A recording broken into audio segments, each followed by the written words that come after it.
Hello दोस्तों, नमस्कार, स्वागत है एक बार फिर से आप सभी का अपने प्रिय चैनल पर। दोस्तों आपको बता दें जो अभी की सबसे बड़ी खबर आ रही है, जहां हिंद महासागर में चीन से निपटने की बहुत बड़ी तैयारी। रक्षा मंत्री राजनाथ सिंह पहुंचे मालदीव। जी हां, चीन को चौतरफा घेरने की वहां से बहुत बड़ी तैयारी की बड़ी खबर आपको बताएंगे। और इसी बीच बताएंगे जहां हाथों में राइफल, कंधे पर तिरंगा और जुबान पर भारत माता की जय, ब्रिटेन से पूरे दुनिया को मैसेज दिया है भारत के वीर जवानों ने। और साथ ही साथ आपको बताएंगे जहां कश्मीर में हो रहे G20 बैठक पर फारूक अब्दुल्ला बौखला उठा और फिर केंद्र को घेरने की कोशिश की है। दोस्तों बताएंगे इस बार आखिर G20 बैठक होने पर फारूक अब्दुल्ला को किस चीज की मिर्ची लगी है। और इसी बीच आपको मध्य प्रदेश से बड़ी खबर बताएंगे, जहां शिवराज सिंह चौहान और कमलनाथ दोनों ने करवाए एक बहुत बड़ा सर्वे। चौंकाने वाले उसके आंकड़े आप भी जानकर चौंक जाएंगे। और साथ ही साथ सोना खरीदने वालों के हुए बल्ले बल्ले, कीमतों में आई भारी गिरावट, सारी जानकारी बताएंगे, इसलिए बनेगा वीडियो का अंत तक। और अभी खबरों में आगे बढ़ने से पहले हमेशा की तरह अपने भारत देश का जमकर समर्थन करते और मानते कि भारतीय सेना विश्व में सबसे बेहतर सेना है। तो इस वीडियो को भी कर दीजिए लाइक, चैनल को कर दीजिए सब्सक्राइब, बेल आइकन दबाइए, साथ ही कमेंट बॉक्स में लिख दीजिएगा जय हिंद। जी हाँ, तो बात करते हैं पहली और सबसे बड़ी खबर की, जहां हिंद महासागर में चीन से निपटने की बहुत बड़ी तैयारी, बहुत बड़ी रणनीति। रक्षा मंत्री राजनाथ सिंह पहुंचे मालदीव,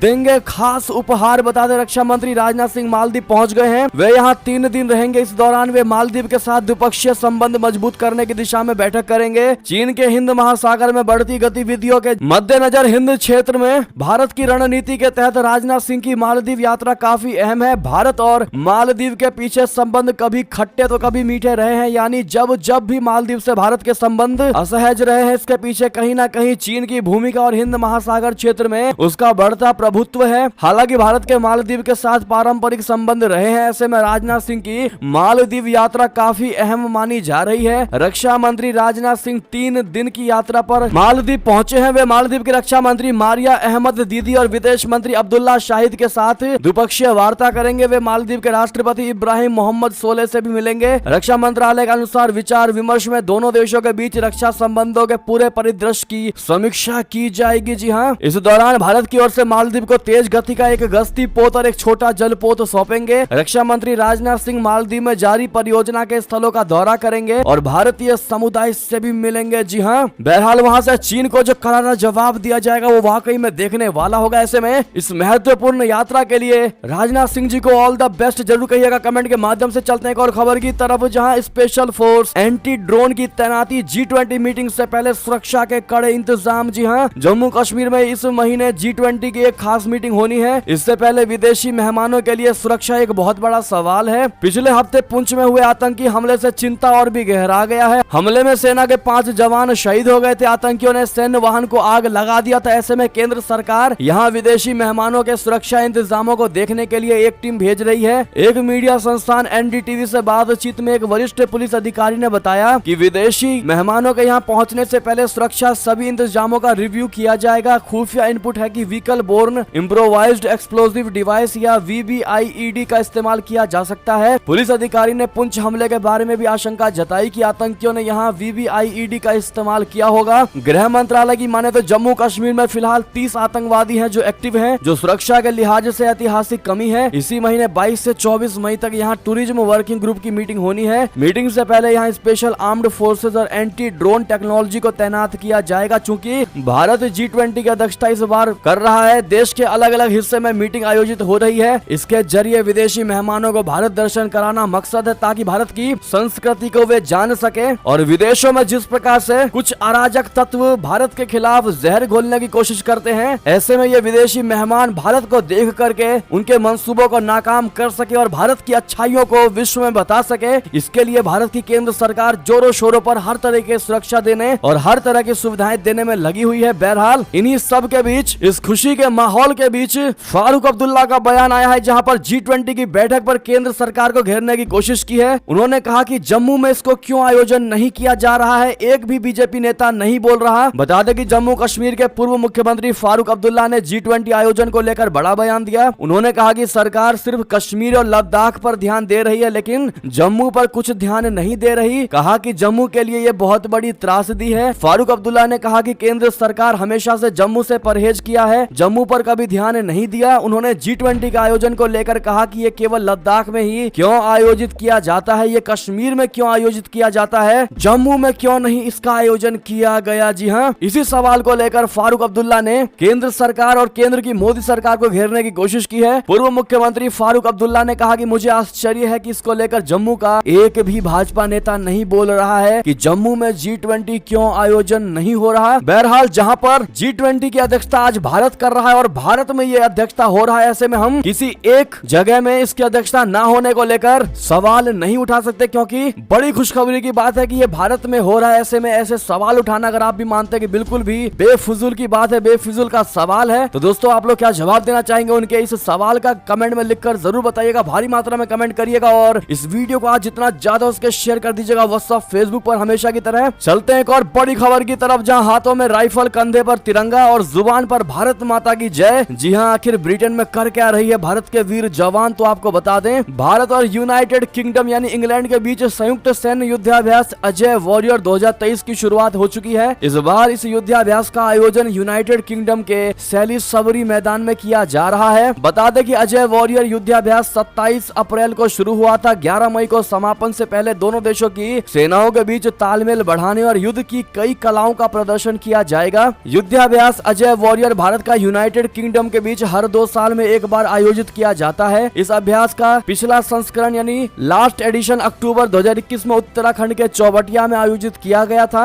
अजय वॉरियर युद्धाभ्यास में यूनाइटेड किंगडम से 2nd रॉयल गोरखा राइफल्स के सैनिक और भारतीय सेना की बिहार रेजिमेंट के सैनिक इस सैन्य अभ्यास में भाग ले रहे हैं। ऐसे में अपने भारतीय सेनाओं को दोस्तों इस अदम्य साहस के लिए और अपने पराक्रम को दिखाने के लिए ऑल द बेस्ट जरूर कहिएगा और कमेंट में जय हिंद लिखना मत भूलेगा, ताकि हमारे इंडियन आर्मी को प्रोत्साहन मिल सके। बात करते हैं एक और बड़ी खबर की, जहां सूडान में सेना और अर्धसैनिक बलों ने संघर्ष विराम का किया ऐलान। सऊदी अरबिया में करेंगे बातचीत। बता दें सूडान में सेना और पैरामिलिट्री फोर्स के बीच खूनी संघर्ष से कई लोगों की मौतें हो गई। ईद पर 3 दिन के संघर्ष विराम के बाद फिर खूनी झड़पें चालू हो गई थी। इस कारण भारत सहित दुनिया के कई देशों के नागरिकों की जान पर बनाई। इन देशों के नागरिकों को जैसे तैसे वहां से निकाला गया। भारत के फंसे नागरिक भी ऑपरेशन कावेरी के तहत भारत लाए गए। इसके लिए विशेष विमान भेजे गए थे। इन सब के बीच सूडान की सेना और उसके प्रतिद्वंदी अर्धसैनिक बल के जनरल वार्ता के लिए सहमत हो गए हैं। वे अपने अपने प्रतिनिधि संभवतः सऊदी अरबिया भेजने के लिए सहमत हो गए हैं। संयुक्त राष्ट्र के एक शीर्ष अधिकारी ने सोमवार को इसकी बड़ी जानकारी दी है। ऐसे में आपको बता दें कि सूडान से अब तक 2300 भारतीयों की वतन वापसी हो चुकी है। साथ ही साथ एक और बड़ी खबर आपको बता दें, जहां श्रीलंका में नया हम्बन टोटा बनाने जा रहा चीन भारत की नाक के नीचे इस बंदरगाह पर बनाएगा अभेद्य किला। बता दें श्रीलंका में एक बार फिर चीन की घुसपैठ शुरू हो गई है। चीन की एक सरकारी कंपनी ने ऐलान किया है कि वो श्रीलंका में एक प्रमुख लॉजिस्टिक हब का निर्माण करने जा रही है। इस निर्माण के साथ श्रीलंका में चीन की इस सरकारी कंपनी का निवेश $2 बिलियन के पार पहुंच जाएगा। बड़ी बात यह है कि इसी कंपनी ने श्रीलंका के हम्बन टोटा बंदरगाह का निर्माण किया था, जिसे चीन अब मिलिट्री बेस के तौर पर इस्तेमाल करता है। श्रीलंका पिछले साल डिफॉल्ट होने के बाद अपनी आर्थिक सुधार को फिर से शुरू करना चाहता है। ऐसे में वो किसी भी देश से निवेश को स्वीकार करने से इनकार करने के हालात में नहीं है। चीन की सरकारी कंपनी चाइना मर्चेंट्स ग्रुप ने ऐलान किया है कि वो कोलंबो बंदरगाह पर एक बहुत बड़े लॉजिस्टिक कॉम्प्लेक्स का निर्माण करने जा रही है। इस निर्माण की लागत करीब $392 मिलियन आंकी गई है। चीन की यह कंपनी श्रीलंका के डिफॉल्ट घोषित होने के बाद पहला बहुत बड़ा विदेशी निवेशक है। कंपनी ने सोमवार को बयान में कहा कि लॉजिस्टिक्स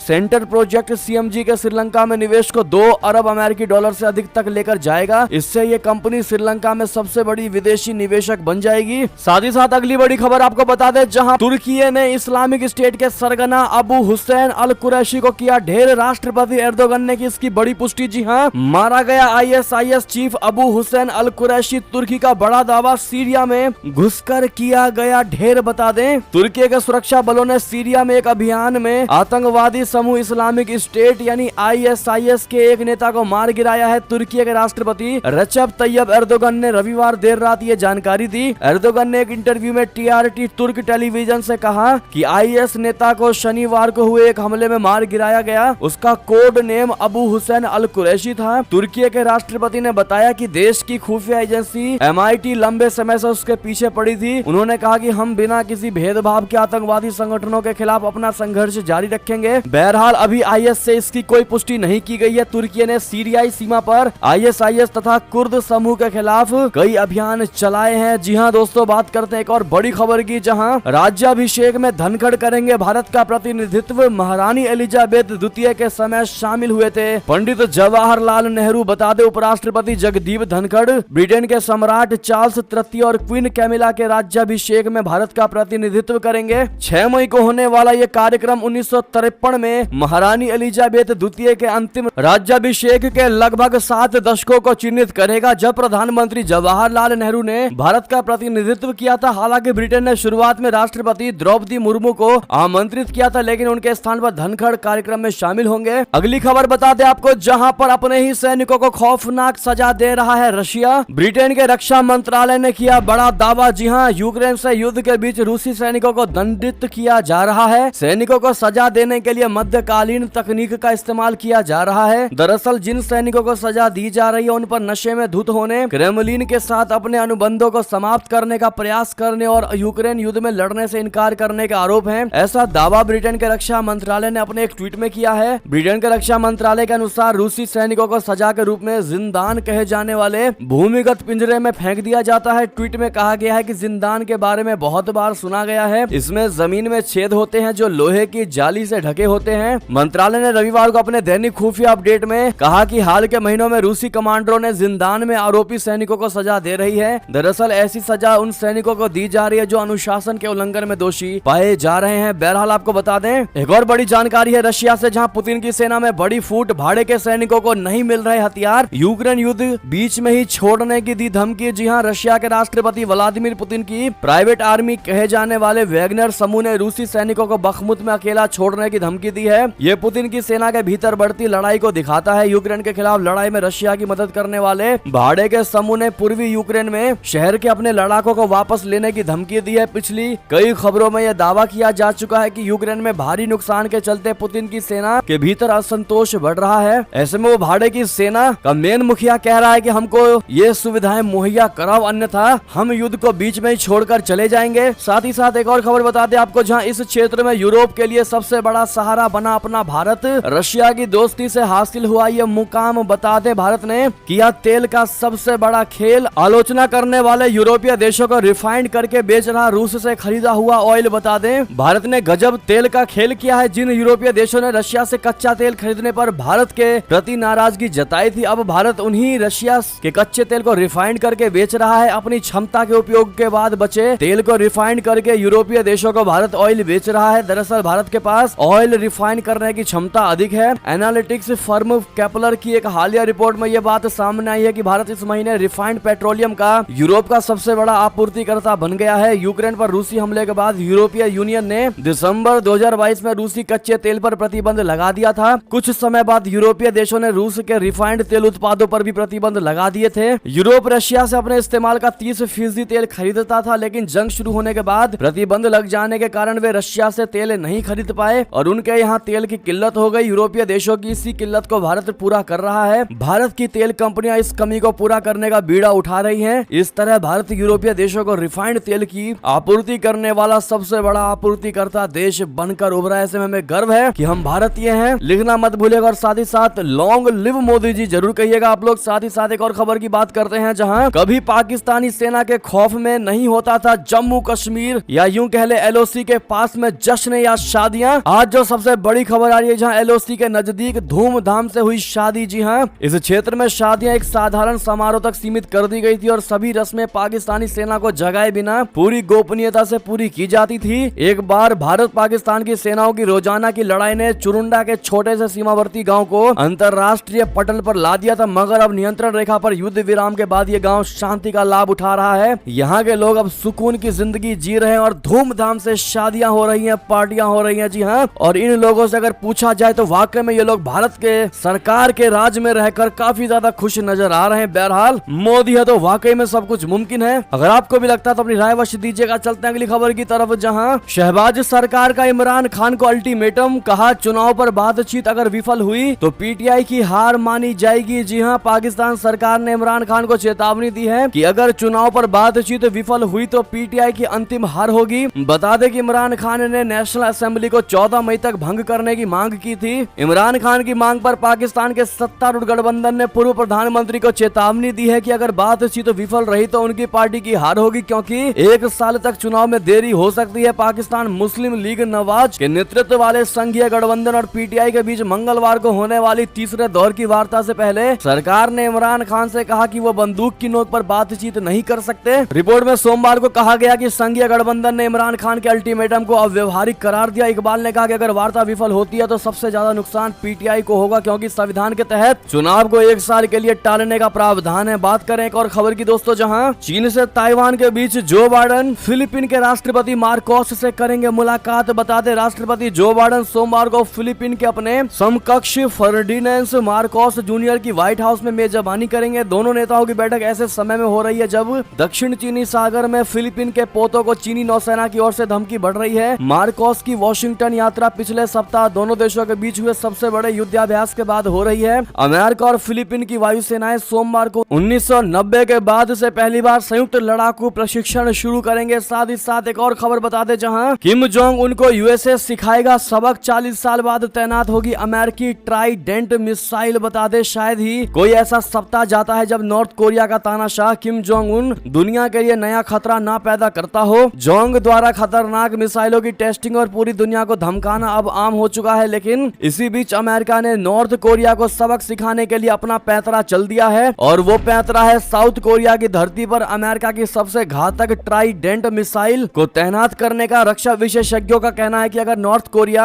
आंख उठाकर भी देखेगा तो अंजाम बहुत बुरा हो जाएगा। अमेरिका की ट्राइडेंट मिसाइल दुनिया की सबसे खतरनाक मिसाइलों में से एक है। ये मिसाइल न्यूक्लियर हमला करने में सक्षम है। इसकी तैनाती ओहियो क्लास की पनडुब्बी होगी। इस अमेरिकी मिसाइल के रेंज की बात करें तो आधी दुनिया इसकी जद में है। जी हाँ, साथ ही साथ अगली खबर आपको बता दें, जहां पर मध्य प्रदेश इलेक्शन सर्वे को लेकर सबसे बड़ी खबर। मध्य प्रदेश में शिवराज सिंह चौहान और कमलनाथ दोनों ने करवाए बड़े सर्वे, चौंकाने वाले हैं इसके आंकड़े। दरअसल मध्य प्रदेश में बीजेपी सरकार के राज में टेंट, तंबू, फ्लैक्स और पोस्टर वालों की चांदी तो रहती है, मगर चुनावी साल में इसमें एक नया नाम जुड़ जाता है सर्वे करने वालों का। पहले ये चुनाव से जुड़े सर्वे पार्टियां ही कराती हैं, मगर अब तो छोटे बड़े नेता भी सर्वे कराने लगे हैं। इन दिनों भोपाल के राजनीतिक गलियारों में जिन सर्वे की चर्चा है वो है शिवराज सरकार की तरफ से कराए गए सर्वे, मध्य प्रदेश पुलिस की शाखा इंटेलिजेंस का सर्वे या रिपोर्ट, कांग्रेसी नेता कमलनाथ के सर्वे और संघ के सर्वे। इनमें शिवराज और कमलनाथ लगातार कुछ कुछ महीनों में विधानसभा वार सर्वे कराते हैं, जिसमें मुद्दों के साथ साथ प्रत्याशियों की लोकप्रियता नापी या परखी जाती है। बता दें कि आखिर क्या कह रहे हैं शिवराज और कमलनाथ के सर्वे। जी हाँ, अभी क्या हालात है, सर्वे किसकी सरकार बनते दिखा रहे हैं। तो अंदर की बात यह है कि कमलनाथ के सर्वे में कांग्रेस की दोबारा दमदार वापसी बताई जा रही है, तो वहीं शिवराज के सर्वे में सरकार बनाने लायक विधायक जीत कर आने का दावा किया जा रहा है। ऐसे में किसके सर्वे में बीजेपी की वापसी की खबर है, तो आपको बताते हैं। पहले जरूर इंटेलिजेंस और संघ के सर्वे में बीजेपी की हालत पतली थी, मगर अब बीजेपी वापसी करती दिखाई दे रही है, मगर उसका श्रेय शिवराज की लाडली बहना योजना को दिया जा रहा है। फिलहाल ये सर्वे हवा का रुख ही बता सकते हैं, मगर ये हवा की गति कम ज्यादा होती रहती है, इसलिए अब सर्वे किसका सटीक होगा ये हमें दिसंबर में ही पता चलेगा। बहरहाल दोस्तों, अगर आपसे ये सवाल पूछा जाए कि मध्य प्रदेश 2023 इलेक्शन में किसकी सरकार बनने वाली है, तो आप लोग क्या जवाब देंगे दोस्तों, कमेंट में लिखकर अवश्य बताइएगा। देखते हैं क्या कहती है भारत की जनता। साथ ही साथ एक और खबर आपको बता दें, जहां खड़गे के जहरीला सांप के बाद अब खड़गे के बेटे प्रियंक खड़गे ने पीएम मोदी को कहा नालायक। एक बार फिर मुश्किल में कांग्रेस। बता दें, कांग्रेसी अध्यक्ष मल्लिकार्जुन खड़गे के प्रधानमंत्री नरेंद्र मोदी को जहरीला सांप कहने के कुछ दिनों बाद उनके बेटे और पूर्व मंत्री